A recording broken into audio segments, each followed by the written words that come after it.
Keep my wife's name out your mouth! Oh, wow! This is a beautiful moment. I'm not crying for winning an award. The power of language could either give you fame or to kill you. From Shakespeare to J.K. Rowling, language could bring on overnight fame and most of the time popularity. Language, on the other hand, could also get one killed, like during the infamous literary inquisition, also known as the speech crime in the old days of China. Well, thank goodness this is no longer our reality in 2022. As a language learner and a teacher, I'm always interested in learning how language can help me and help us achieve our purpose and our goal in life.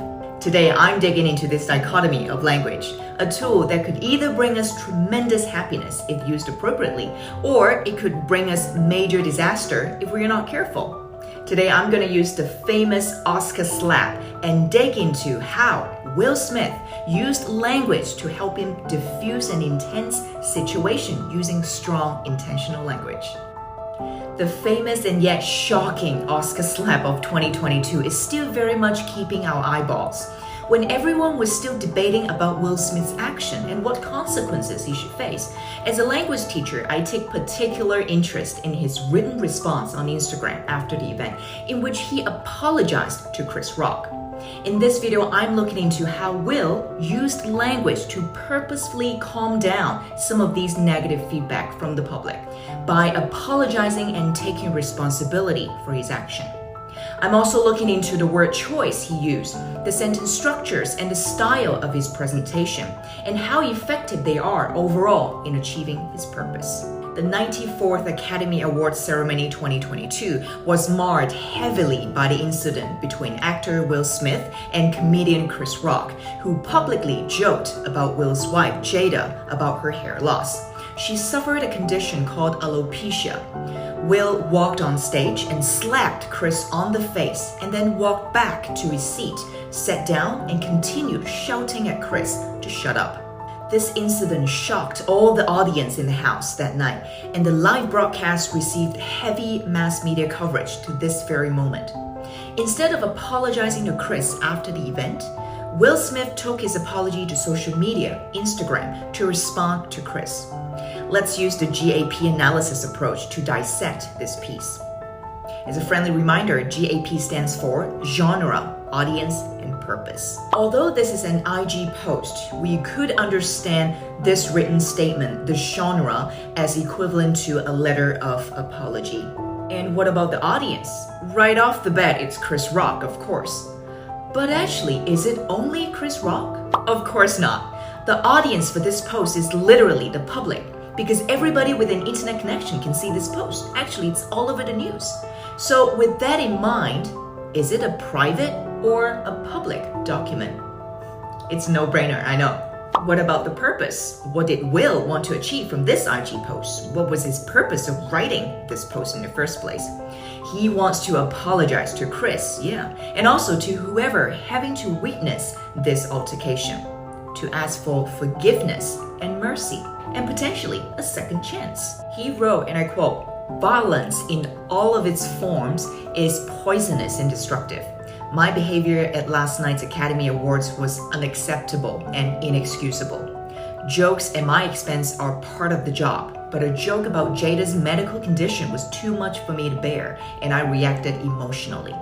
Now, the first thing we can see is the use of emotional, strong, and vivid adjectives. Words like poisonous, destructive, unacceptable, inexcusable.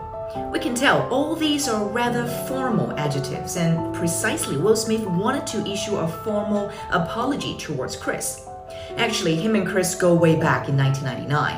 As good friends, he could have said something like, "I'm sorry, man. I was stupid. I didn't know what had gotten over me. I'm really sorry, bro." See, these formal, strong, and emotional adjectives were chosen intentionally to help Will to sound more formal, therefore more sincere, before he moved on to apologizing for his act. He said, "I would like to publicly apologize to you, Chris. I was out of line and I was wrong. I'm embarrassed and my actions were not indicative of the man I want to be. There is no place for violence in a world of love and kindness. Again, another two very emotional and strong adjectives here, embarrassed and indicative, to show remorse and possibly gain sympathy of his action. Number 2, let's look at the sentence structure. They're short and sweet and begin with the I. He said, I would also like to apologize to the Academy, the producers of the show, all the attendees, and everyone watching around the world. I would like to apologize to the Williams family and my King Richard family. I deeply regret that my behavior has stained what has been an otherwise gorgeous journey for all of us. You see, phrases like, I would like to publicly apologize, I was out of line, I was wrong, I would also like to apologize, I deeply regret that. They're very short and precise. When one writes succinctly, there is no extra or redundant words. Every word carries its weight, no more, no less. And starting these short sentences using the most subjective pronoun, I, the shortest word in the English language and yet the most powerful word, when used appropriately, could convey such strong ownership of one's behavior.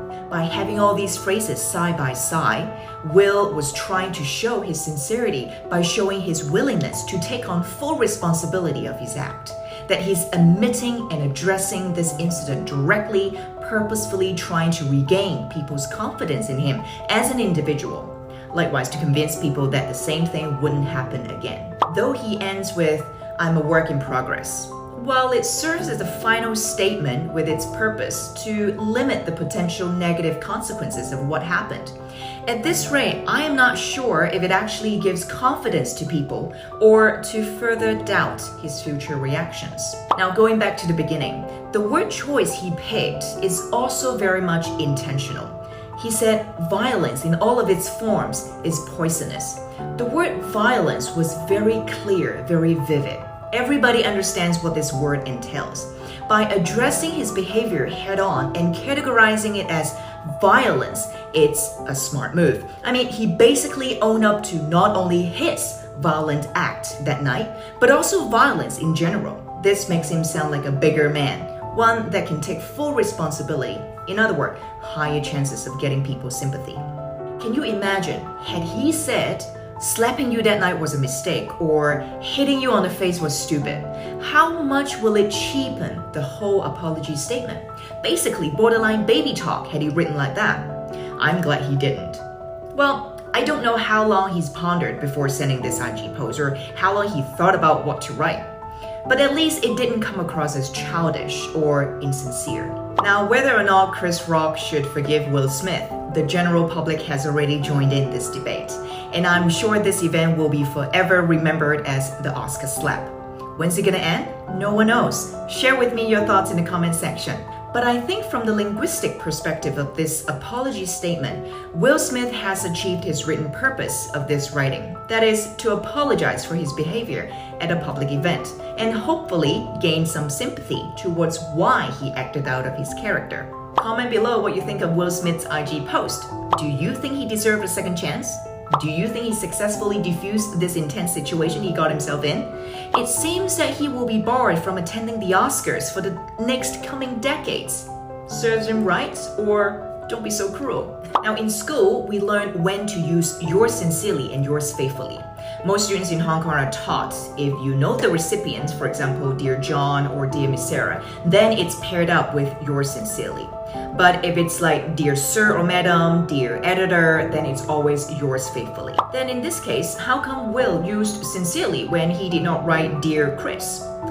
Now, we can understand the situations like this. Will Smith wants to show closeness and being personal when posting this apology statement. Therefore, he used sincerely to show his intention, rather than a more distant yours faithfully sort of mood. Does that make sense? Language is very much a live subject. It's forever changing and evolving. For example, Shakespearean English is very different from nowadays English. I look forward to seeing your comments. If you find this video interesting, give me a like or even consider sharing it. Comment below your thoughts and I'll see you guys in the next one. Bye for now.